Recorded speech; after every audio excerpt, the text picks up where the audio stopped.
Imam Ali, peace be upon him, is not only for Muslims but for all humanity, who are searching for the meaning of life and true wisdom.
Sermon 57.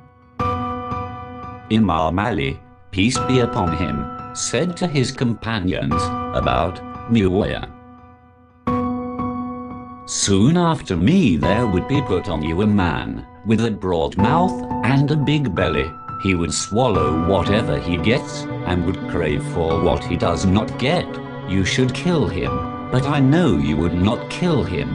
He would command you to abuse me and to renounce me. As for abusing, you do abuse me, because that would mean purification for me and salvation for you. As regards renunciation, you should not renounce me, because I have been born on the natural religion Islam and was foremost in accepting it, as well as in Hijra, the migration from Mecca to Medina.